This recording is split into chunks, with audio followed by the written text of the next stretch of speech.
Bonsoir à tous, j'espère que vous allez tous bien, que vous passez un bon dimanche.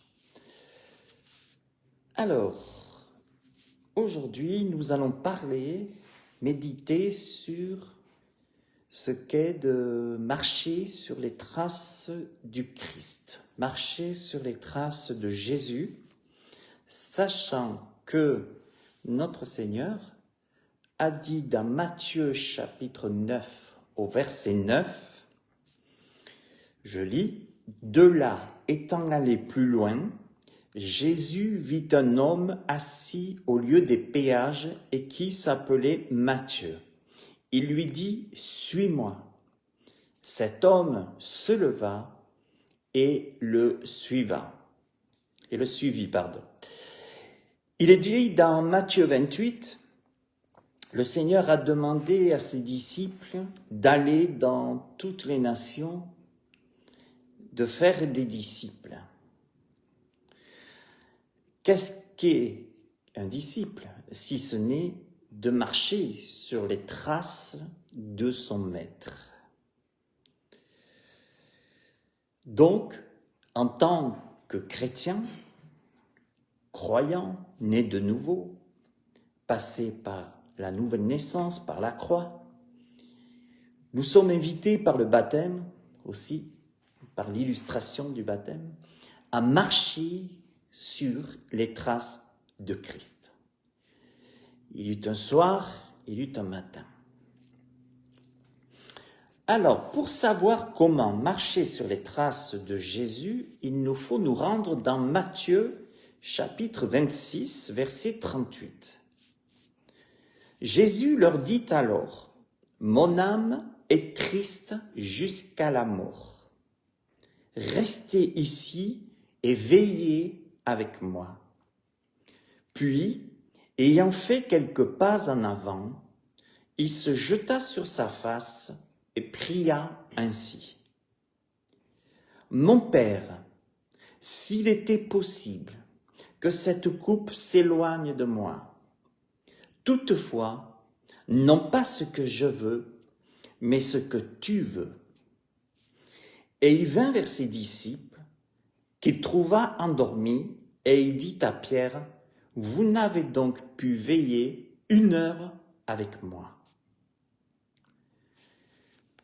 Voilà une question, marcher sur les traces du Christ, c'est une question de priorité.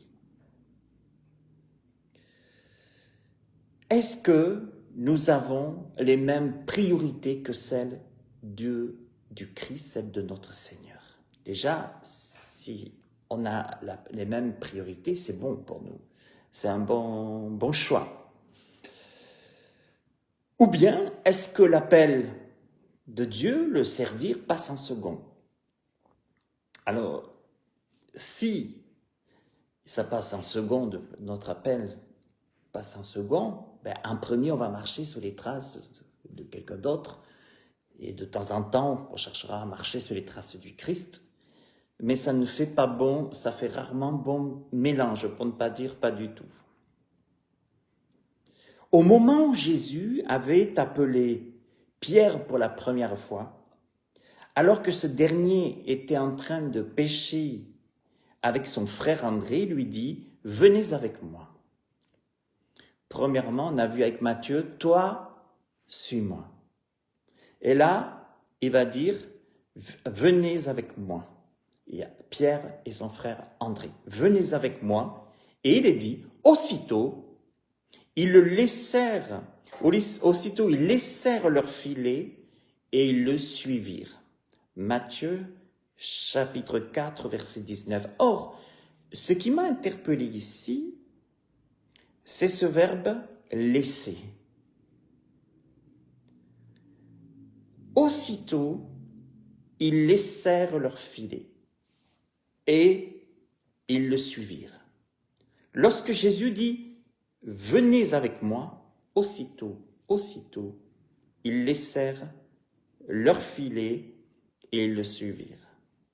Ceci me fait penser à l'appel que le Seigneur nous fait encore aujourd'hui à ceux qui ne le connaissent pas. où le Seigneur appelle à venir à lui. Venez à moi, vous tous, qui êtes fatigués et chargés, je vous donnerai du repos. Et ce message d'évangélisation, cet appel du Christ, de notre Seigneur, à marcher, à venir à lui, venez à moi, vous tous qui êtes fatigués, chargés, venez à moi, nécessite, pour notre part, un lâcher-prise. De dire, dans cet appel d'évangélisation, aussitôt, ils laissèrent leur filet, ça veut dire ils laissèrent leur travail. Alors on va le voir, il n'est pas question bien sûr d'arrêter notre travail et de rien faire et de faire n'importe quoi. Non, aussitôt, ils laissèrent leur filet et le suivirent. L'annonce de l'évangile, c'est quand même la prédication de la croix. C'est une rencontre, c'est une consécration.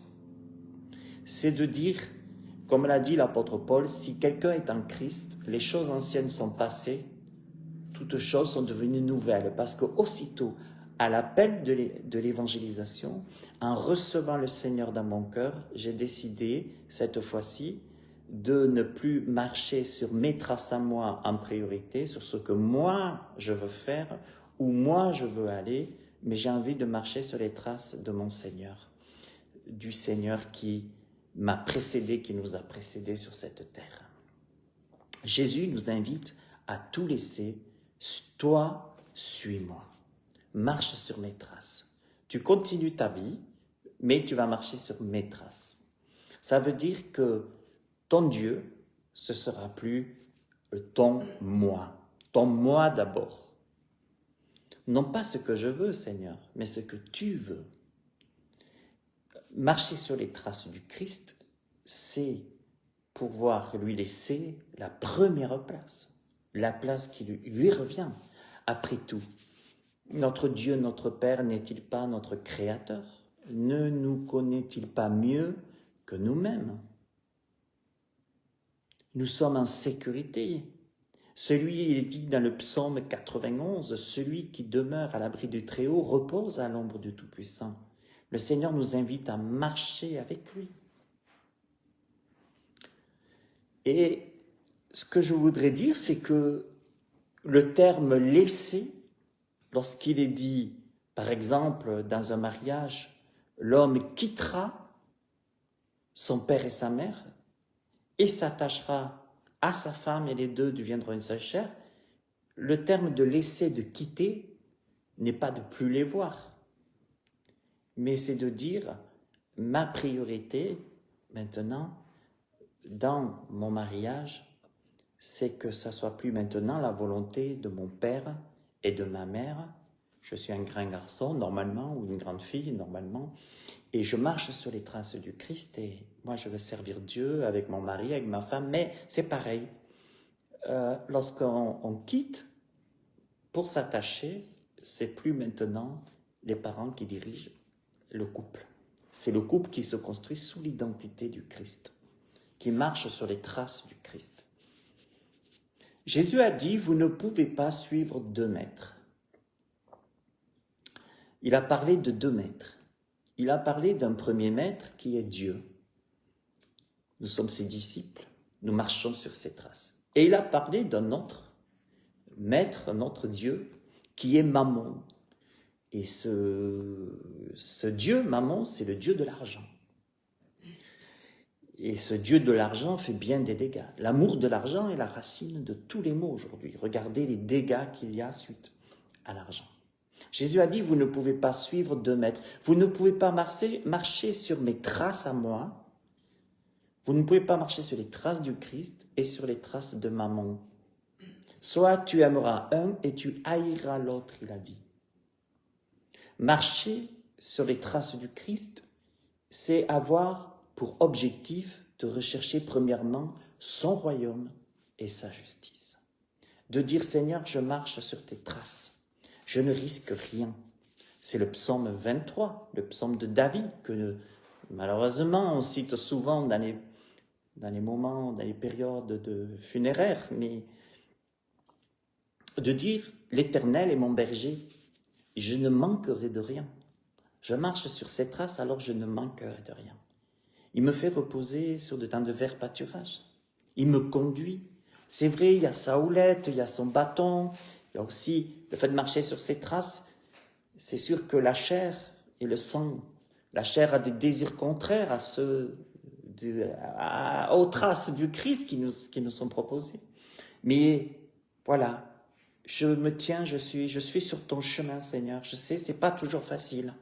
C'est pas ta houlette, ton bâton me rassure, mais voilà, tu es là face à mes adversaires, tu es avec moi. Marcher sur les traces du Christ nécessite de quitter, de suivre de suite. C'est ça. Et c'est pour ça qu'avant de dire « Seigneur, je te donne ma vie », c'est une prière très dangereuse de dire « Seigneur, je te donne ma vie ». Le Seigneur, quand lui-même évangélisé, qui parlait de lui, il a dit « Venez à moi, quittez et recherchez premièrement le royaume de Dieu et sa justice. Bienheureux êtes-vous si vous le faites. » Je crois que nous nous privons de beaucoup de bonheur en ne pas marchant prioritairement sur les marches du Christ. Parce que ces marches sont les meilleures pour nous. Elles ne sont pas faciles, ces marches. Regardez où ça a fini pour lui. Regardez où ça a fini pour les apôtres. Regardez ce que, encore aujourd'hui, les chrétiens qui marchent sur les traces du Christ, comme ils peuvent être tués, égorgés, persécutés. Partout dans le monde, aujourd'hui. Et c'est signe de persécution. Mais je crois que de marcher sur ces traces, ça reste les meilleures traces pour chacun de nous. Et c'est pour cela que je crois que notre ennemi, le prince de ce monde, le diable, fait tout pour que nous puissions ne pas marcher sur ces traces, sur les traces du Christ. C'est pour ça qu'il cherche à nous dévier sur l'autre Dieu. Mammon, on a parlé. Et il essaye de nous dévier des traces du Christ en nous proposant d'autres marches, d'autres chemins. Mais il n'y a qu'un seul chemin. Jésus a dit, je suis le chemin, je suis la vérité, je suis sur la vie. Et de marcher sur ces traces, c'est marcher sur les traces de notre Seigneur, c'est les meilleures marches. Parce qu'il n'y en a qu'une. Et c'est celles-là qui nous amèneront toujours plus proches de lui. Et le jour où le Seigneur nous reprendra, on y pourra rester sur ses traces et enfin être avec lui pour toujours. Mais le diable, tant qu'on sera sur cette terre, il essayera tout le temps de nous faire dévier de ces marches-là. Et pour cela, il va venir nous faire douter. Il va nous amener des persécutions. Il va nous amener toutes sortes d'épreuves. Et le Seigneur a dit à ses disciples, et il nous dit, vous savez, Satan vous réclame pour vous passer au crible. Et je ne lui ai pas dit de ne pas le faire. Mais j'ai prié pour vous, afin que votre foi ne faille point. Et afin que votre foi soit forte, que vous ne vous détourniez pas de ce chemin, de mon chemin. Et le Seigneur n'a pas dit qu'il allait nous garantir que nous allons rester sur son chemin. Mais il a dit, voici, je suis avec vous tous les jours sur ce chemin. Maintenant, il a dit, il est écrit, ne donnez pas accès au diable. Faisons attention. Notre salut, il est par la foi. On est d'accord. Il est par la foi. Il n'est pas par les œuvres. Mais après, il y a les œuvres de la foi sur les marches, sur le chemin de notre Seigneur. Nous marchons sur les pas du Christ avant nous. Notez bien, je le redis, le terme laisser. Laisser, comme on l'a dit pour le mariage, laisser demande quoi? Du renoncement. Je renonce premièrement. Dans le mariage, l'homme quittera son père et sa mère. Je renonce premièrement à me laisser diriger par mon père ou par ma mère. Et marcher sur les traces de Jésus, ça demande quoi? Du renoncement, du lâcher-prise, de l'abandon, du détachement et du sacrifice. Ça nous demande tout ça. Et marcher sur les traces, je le redis, marcher sur les traces de Jésus, c'est lâcher prise. La foi, c'est lâcher prise. C'est faire confiance. C'est pas facile, parce que chaque jour, la chair nous dit le contraire de l'Esprit de Dieu. C'est pas facile. La chair nous fait trembler. La chair nous fait flipper, comme on dit. Et le diable est derrière ça. Et la chair nous empêchera toujours de rechercher premièrement le royaume de Dieu et sa justice. Or, lâcher prise, c'est rechercher premièrement le royaume de Dieu et sa justice. Ça veut dire qu'à un moment donné, en tant que chrétien, être chrétien, c'est une décision personnelle. Marcher sur les traces du Christ, c'est une décision qui est personnelle. C'est pas communautaire, c'est personnel. Marcher sur les traces du Christ. Et vous savez, de marcher sur les traces du Christ, le plus dur pour nous, après, c'est qu'il va y avoir des personnes qui vont faire tout pour nous en détourner. Ou s'ils ne le savent pas, s'ils n'en sont même pas conscients. Elles n'en sont même pas conscientes. Tout d'un coup, marcher sur les traces de Christ, c'est quand quelqu'un nous dit « Eh, viens, on va faire ça. Eh, viens, on va faire ça. Eh, viens, tiens, on pourrait faire ci. Tiens, on pourrait faire ça. » Attends, je vais prier. Je vais quand même marcher sur les traces du Christ et prier. De dire « Seigneur, est-ce que c'est bien sur ton chemin? Est-ce que c'est bien, ça fait bien partie de ta marche? Est-ce que si je prends cette décision, je vais marcher sur tes traces? Ou non? » Et ça, c'est pas personne d'autre à part le Seigneur peut nous le dire. Sauf si tout d'un coup, dans un ministère prophétique, quelqu'un nous confirme quelque chose que on a déjà reçu. Et je crois que c'est pour ça que Dieu a donné des conducteurs. Dieu a donné des conducteurs spirituels dès le début. D'accord? Des hommes imparfaits, des hommes et des femmes imparfaits. Mais pour enseigner, qu'est-ce que c'est? C'est important je vous encourage beaucoup à étudier la Bible, à la lire, à écouter des enseignements, à poser des questions à des autorités spirituelles, mais des bons pasteurs, des bonnes personnes qui connaissent la Bible, pas qui vous amènent dans des choses, dans des tourments, mais il n'y a que la parole qui compte. Marcher sur les traces du Christ, c'est écrit dans sa parole, on sait ce que c'est. Et il ne faut pas se laisser détourner par des fables ou par des fausses doctrines, mais il faut rester dans la doctrine du Seigneur qui est sa parole. Tout est écrit dans sa parole pour bien marcher sur les traces du Christ. Parce que vous savez, si à un moment donné, on ne consulte plus le Seigneur, si à un moment donné, on ne marche plus sur son chemin ou qu'on prend un autre chemin, on va le payer cher. On va le payer très cher. Ce sont des pertes de temps et bien des souffrances. Mais je vous rassure, personne, aucun chrétien ne peut dire « moi je me suis jamais éloigné, égaré du chemin du Seigneur ». 7 fois le juste tombe. 7 fois le Seigneur le relève. Parce que sur le chemin du Christ, on tombe, même si le Seigneur est là. Vous savez, on n'est pas sans péché. Et quelque part, c'est aussi notre école. Un bébé, quand il naît, un enfant, doit apprendre à marcher par la suite. Au début, il va faire quoi? Il va se casser la figure. Mais il va se relever. Ah, il va pleurer, ça fait mal. Ça fait mal de tomber.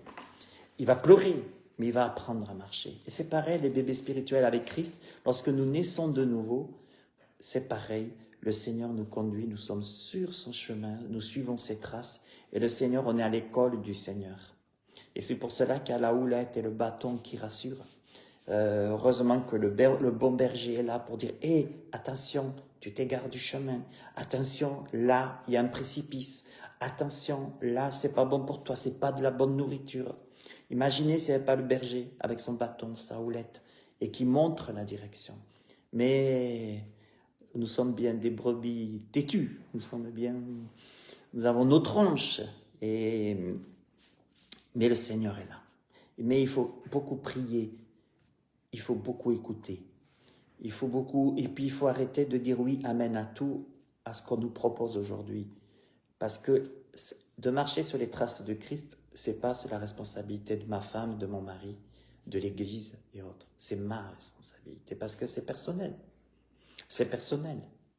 Personne ne peut me marcher à ma place sur mon chemin. Et la bénédiction, elle est personnelle après. Ça, c'est chacun fait ce qu'il veut. Chacun a le droit de s'égarer, chacun a le droit de s'éloigner. Il fait ce qu'il veut. S'il a envie de ne plus marcher sur les traces du Christ. Vous savez, je vais vous dire quelque chose. Ne forçons personne à marcher sur les traces du Christ, parce que Christ ne force personne. Et ça, c'est de la religiosité, ça. C'est de la religiosité qui fait très mal. Comment pouvez-vous forcez-vous quelqu'un à marcher sur les traces du Christ s'il ne connaît même pas Christ? Ne demandez pas des choses trop fortes à quelqu'un qui n'en est pas là. Au départ, c'est un bébé spirituel, il apprend, c'est pour ça, il a besoin du lait, comme dit Paul aux Corinthiens, il a besoin du lait et de la parole. Il a besoin de grandir, de nourriture solide pour marcher sur les traces du Christ.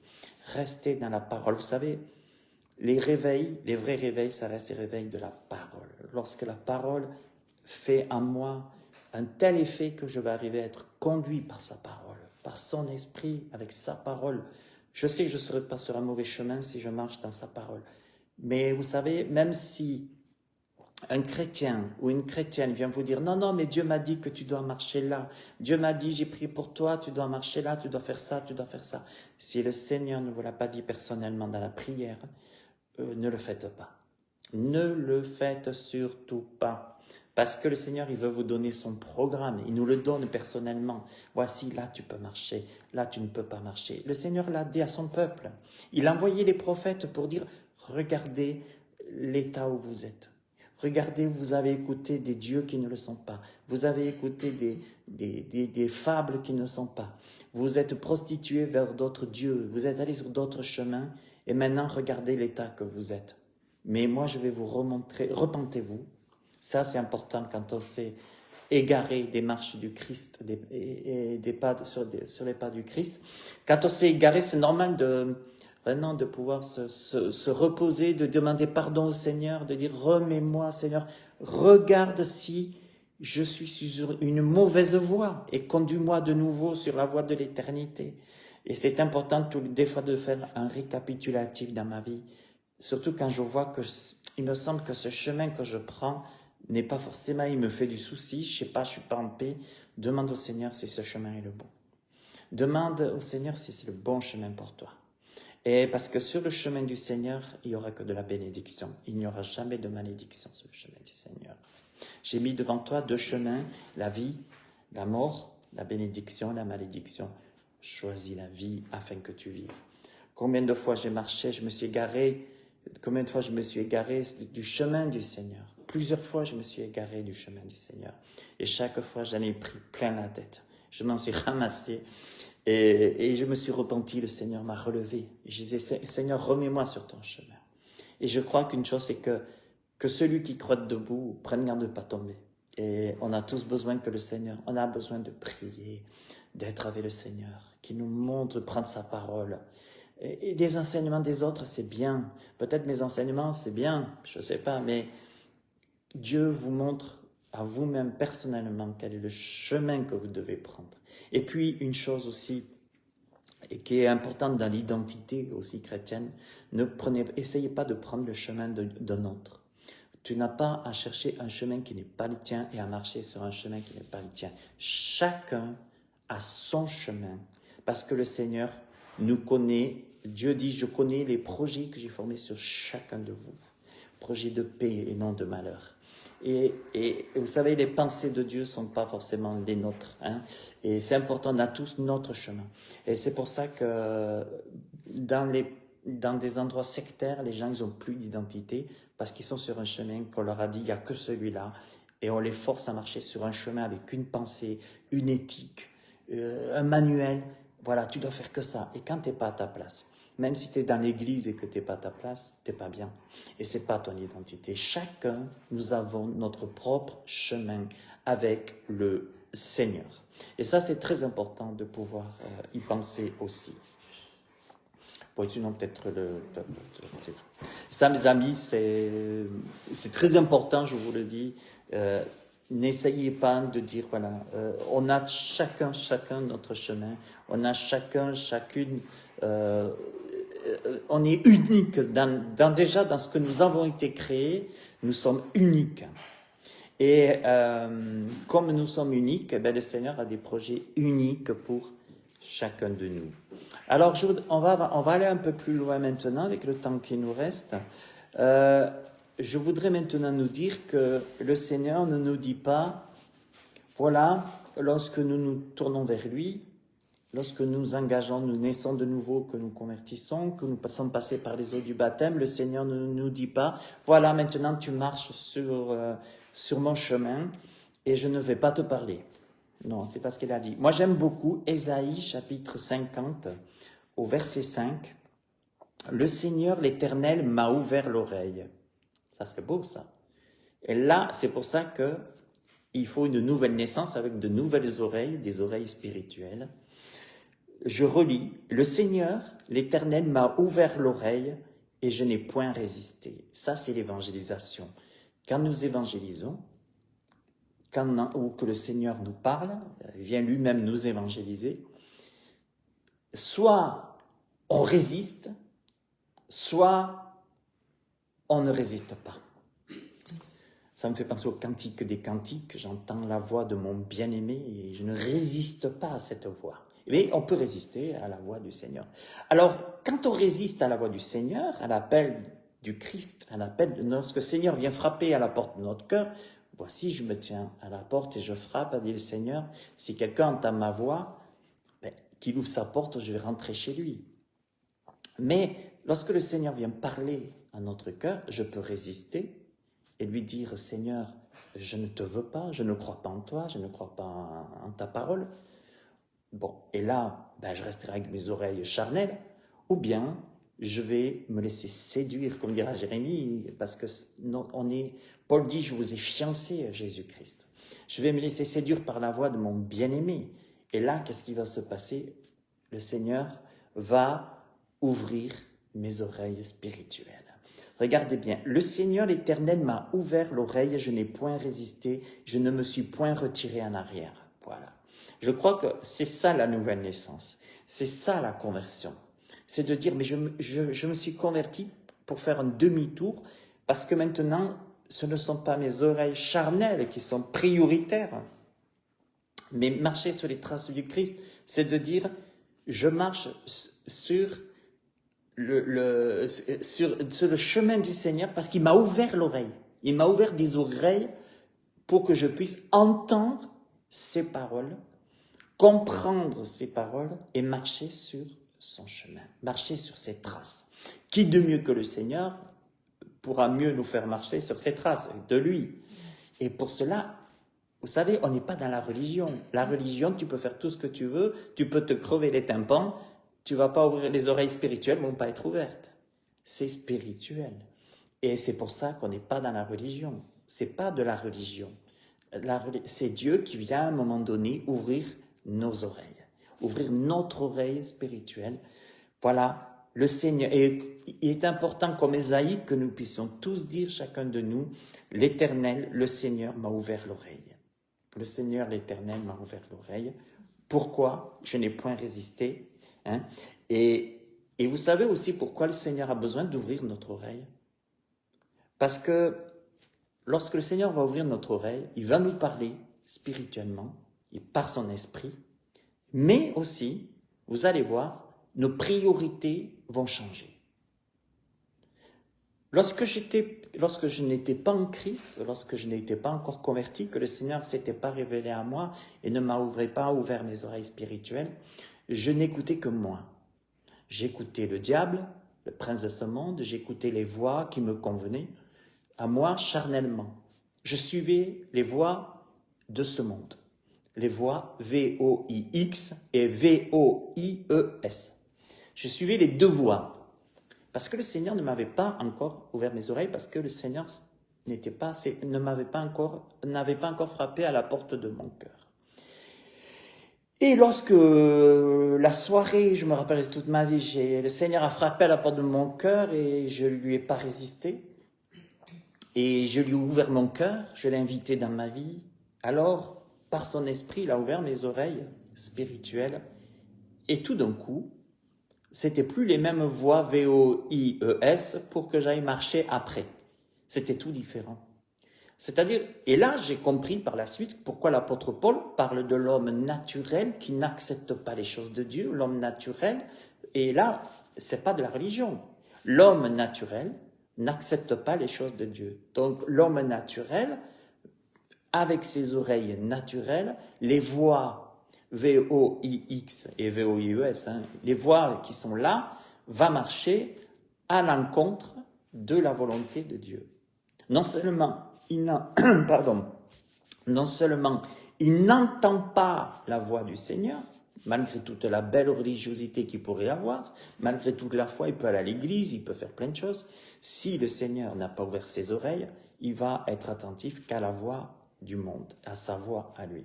Mais voilà que lorsque le Seigneur a ouvert mes oreilles spirituelles, que j'ai vécu cette expérience par le baptême de son esprit, il m'a donné son esprit. En m'ayant ouvert mes oreilles, j'ai entendu une autre voix. Je ne suis pas schizo, je suis peut-être le schizo du Seigneur alors. Mais j'ai entendu une autre voix, et cette voix qui ne m'a jamais quitté, encore aujourd'hui, me donne d'aller sur un autre chemin que sur celui que j'allais avant. Et c'est pour ça que le baptême illustre parfaitement la nouvelle naissance. Vous savez, un bébé, quand il est né, Dieu ne lui a pas ouvert ses oreilles spirituelles. Je ne sais pas pourquoi on le baptise, ça ne sert à rien. Mais par contre, le baptême atteste que j'étais un homme naturel, avec ses oreilles, que j'étais le pire des pécheurs, que je faisais tout ce que ma chair me disait de faire, dans ces délices de la chair, les tentations. Mais lorsque le Seigneur a frappé à la porte de mon cœur et qu'il a ouvert mes oreilles spirituelles, waouh, tout d'un coup, c'était plus la même chose. C'était plus la même chose.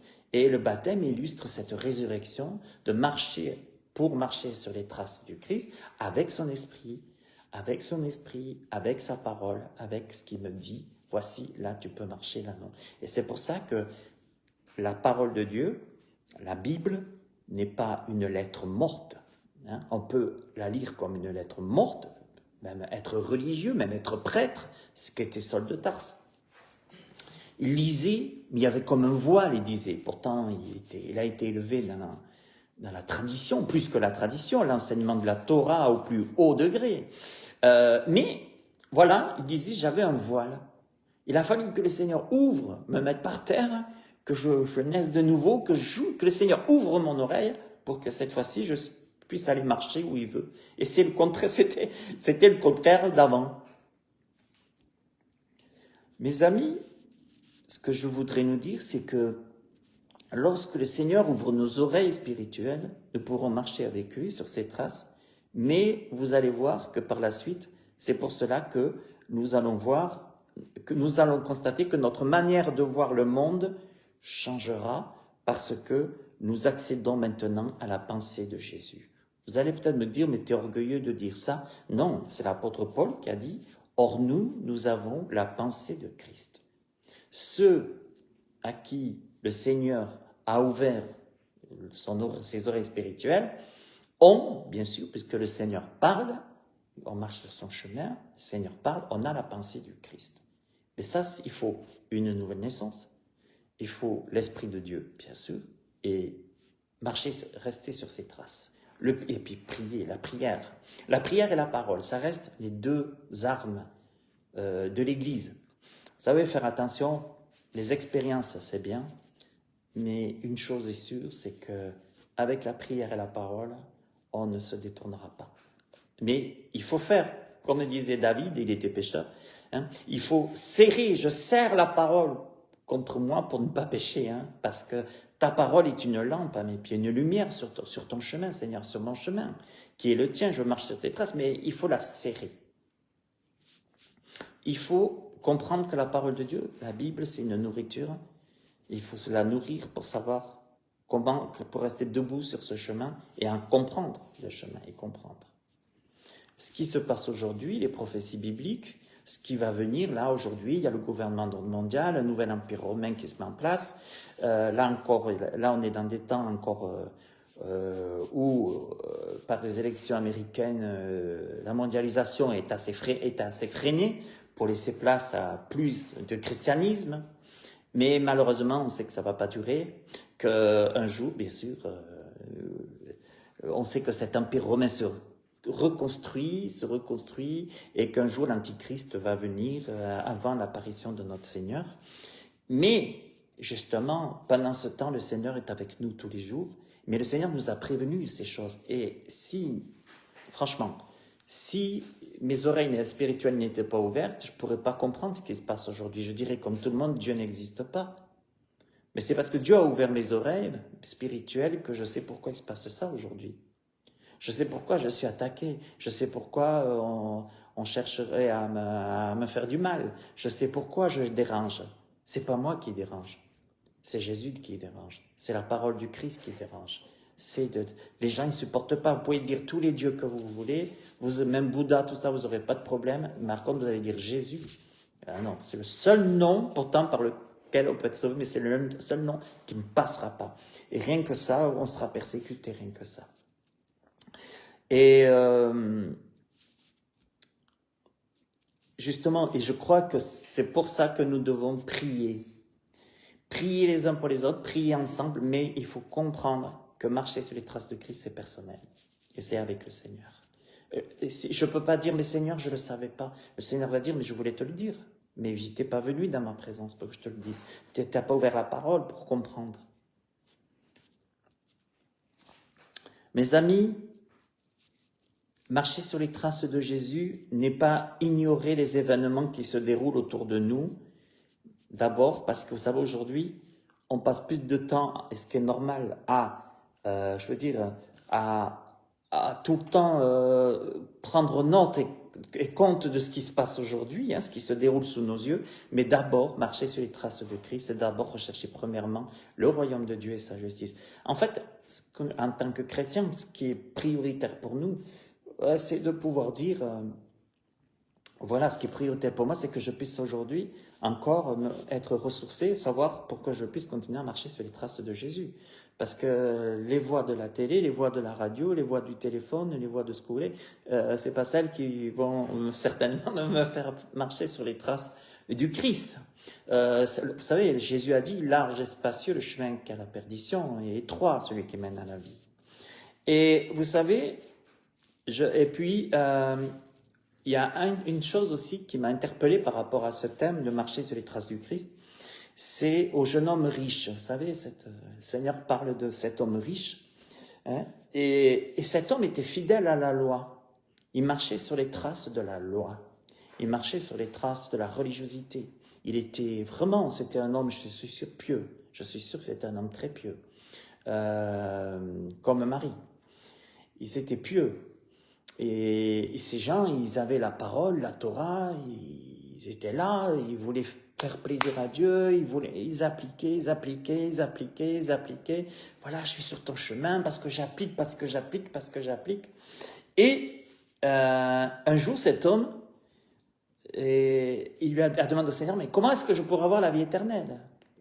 Ah ouais, mais le Seigneur a dit, mais tu connais, il l'a rejoint sur son chemin à lui, il a dit, mais tu connais, tu aimeras ton père, ta mère, honoreras ton père et ta mère, etc. Oh oui, non, mais ça, il n'y a pas de souci, moi je fais tout.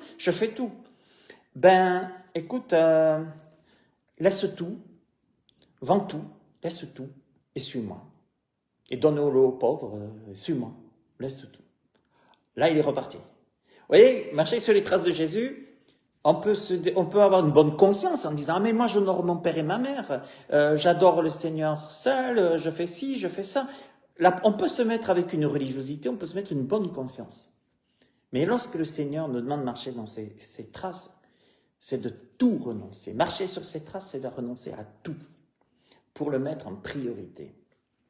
Est-ce que je peux répondre à cet appel qui dit, c'est un appel radical, laisse tout et suis-moi. C'est pas, vous savez, c'est comme le Seigneur, oui, mais laisse-moi, mes parents sont âgés, laisse-moi d'abord les ensevelir. Non, c'est pas qu'ils n'étaient pas du tout sur leur lit de mort. C'était simplement parce que les parents étaient âgés. Alors attends, d'abord mes parents, une fois, on verra après, une fois qu'ils seront morts, peut-être qu'ils seront enterrés, là peut-être que je pourrai te suivre, Seigneur. Non, c'est radical. Toi, suis-moi, laisse les morts ensevelir les morts. Laisse les choses, suis-moi. Et vous savez, obéir à la lettre au commandement de Moïse, c'était très bien, mais ça ne suffisait pas du tout, c'était pas essentiel. Si tu veux être parfait ou complet, a dit Jésus à cet homme riche, vends tout ce que tu as, donne-le aux pauvres et puis viens, suis-moi. Et ouais, ça veut dire là, tout de suite. L'appel, pourquoi est-ce que l'appel, après je me suis aussi posé cette question, pourquoi est-ce que cet appel est pressant? Viens, suis-moi, tout de suite, viens. Qu'est-ce qui se passe? Pourquoi c'est pressant? Parce que la fin de toute chose est proche aussi. Parce que moins je marche sur les traces du Seigneur, moins je réalise que l'appel est pressant, je veux dire, alors que la fin de toute chose est proche, quelque part, c'est de rester fidèle à sa parole, au Seigneur, et puis d'accomplir son œuvre. Le Seigneur nous dit, je compte sur vous pour marcher sur mes traces et d'annoncer ce que j'ai annoncé.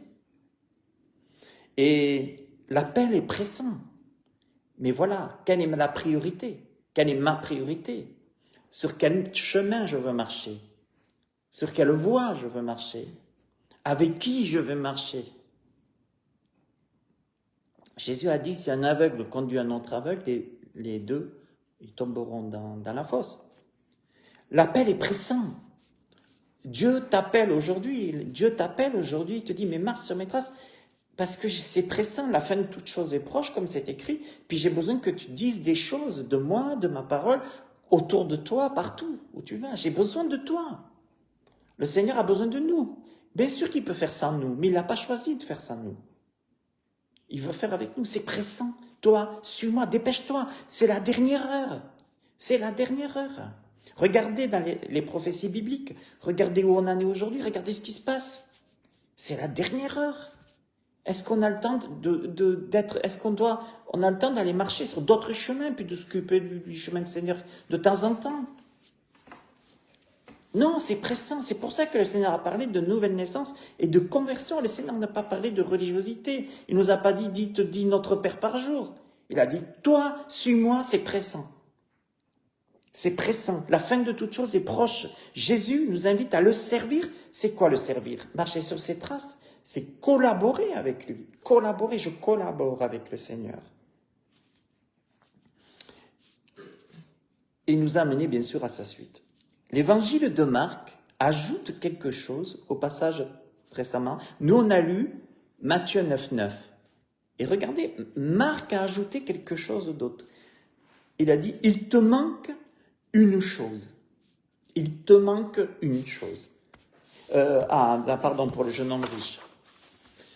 Vous savez, l'obéissance vaut mieux que les sacrifices. C'était ce que le Seigneur voulait lui dire aussi, à cet jeune homme riche. Ok, tu fais les sacrifices. Regardez bien, je vais vous lire 1 Samuel 15, 22. L'obéissance vaut mieux que les sacrifices et l'observation de sa parole, vaut mieux que la graisse des béliers. 1 Samuel 15, 22. Qu'est-ce qu'il veut dire le Seigneur, jeune homme riche? C'est ta tradition, c'est bien. Ta religiosité, c'est bien, bravo. Tu fais ça, tu fais ça, tu fais ça. Je l'ai dit, tu le fais. C'est bien. Mais il te manque une chose. C'est l'obéissance qui vaut mieux que les sacrifices. C'est pour ça que quand je te dis, viens, suis-moi, vends tout, donne-le aux pauvres, suis-moi, c'est pour ça que tu viens pas, c'est parce que là, il y a un problème d'obéissance. Et ça vaut mieux que tous tes sacrifices, l'obéissance. Mais c'est tellement... Le Seigneur dit, mais je pourvoirai à tes besoins. Tu marcheras avec moi, mais je vais pourvoir à tes besoins. C'est ça. Et ça va mieux que tous ces sacrifices. L'observation de sa parole vaut mieux que la graisse des béliers. Tous ceux qui auront, le Seigneur a dit ceci, écoutez bien là, c'est impressionnant pour marcher sur les traces de Christ, sur ses traces. Tous ceux qui auront quitté pour moi leur maison, ou leurs frères, leurs sœurs, leurs pères, leurs mères, leurs enfants, leurs champs, leurs travaux, recevront 100 fois plus et auront part à la vie éternelle. Matthieu 19, 29. Alors, je le redis, ce n'est pas de dire j'arrête tout puis je vais faire n'importe quoi. Non, il y a des appels particuliers. Marcher sur les traces de Christ. Vous savez, quand le Seigneur dit tous ceux qui auront quitté pour moi leur maison, leurs frères, leurs pères, etc. C'est en fait parce que avant c'était notre priorité.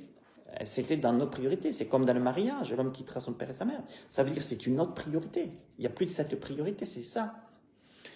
Et regardez, je termine avec ce verset, regardez, considérons la fin de vie de l'apôtre Paul. Moi, j'aime beaucoup. J'aime beaucoup la fin de vie de l'apôtre Paul, ce qu'il dit dans 2 Timothée 4, 7 et 8. J'ai combattu le bon combat. Oui, marcher sur les traces du Christ. J'ai marché sur les traces du Christ, mais c'était un combat. C'était un combat. J'ai combattu le bon combat. J'ai terminé la course sur ce chemin du Christ. Ça y est, j'ai terminé la course. Mais c'était pas facile. J'ai gardé la foi, il va dire. J'ai gardé la foi. Et là, c'est ça le principal. Le principal, c'est, Jésus a dit, quand le Fils de l'homme reviendra, trouvera-t-il la foi sur cette terre? J'ai gardé la foi sur le chemin du Christ. J'ai combattu le bon combat sur tous les combats qu'il y a sur le chemin du Christ. J'ai gardé la foi. garder la foi sur le chemin du Christ. C'est le final. Est-ce que je vais pouvoir, j'ai pas encore, enfin, le Seigneur m'a pas encore montré, m'a pas encore dit que ça allait être c'était le dernier jour pour moi. Mais est-ce que je pourrais dire dans quelques années que le Seigneur, maintenant, j'ai combattu le bon combat sur le chemin du Christ. J'ai terminé ma course, je sais, je vais partir. J'ai gardé la foi. Désormais, la couronne de justice m'est réservée. Waouh! On aura une couronne, la couronne de la justice. On aura tenu bon sur les marches, sur les chemins du Christ. On n'aura pas abandonné la foi. Vous savez que Paul a dit, dans les derniers temps, les gens, plusieurs abandonneront la foi pour s'attacher à des doctrines de démons. Mais c'est pas moi. Moi, j'ai désormais la couronne de justice m'est réservée. Le Seigneur, il termine Paul en disant, le Seigneur, le juste juge, me la remettra ce jour-là, et non seulement à moi, mais aussi à tous ceux qui auront attendu avec amour sa venue. Puissions-nous en dire autant à la fin de notre vie, c'est ce que je souhaite pour chacun de nous, dans les épreuves, dans les tribulations, que nous puissions vraiment garder la foi.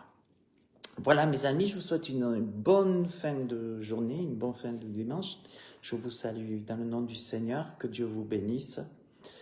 Et n'hésitez pas, j'ai une chaîne YouTube, donc il y a plein d'enseignants, je vais mettre celui-là aussi. N'hésitez pas à la faire connaître, à vous abonner à ma chaîne YouTube. Vous tapez Pasteur en ligne sur YouTube. N'hésitez pas à partager les enseignements, c'est pas pour ma gloire, mais plus la parole de Dieu pourra aussi se propager. C'est cela que le Seigneur nous appelle, marcher sur les traces du Christ, c'est faire connaître sa parole. Et c'est pour ça, si vous jugez utile, n'hésitez pas en tout cas de partager. Et que Dieu vous bénisse tous. J'ai un site aussi, pasteurenligne.fr. N'hésitez pas à vous abonner aussi à la newsletter. Je vais mettre le texte aussi sur la newsletter, donc avec la vidéo de YouTube. Que Dieu vous bénisse tous. À très bientôt pour un nouvel enseignement.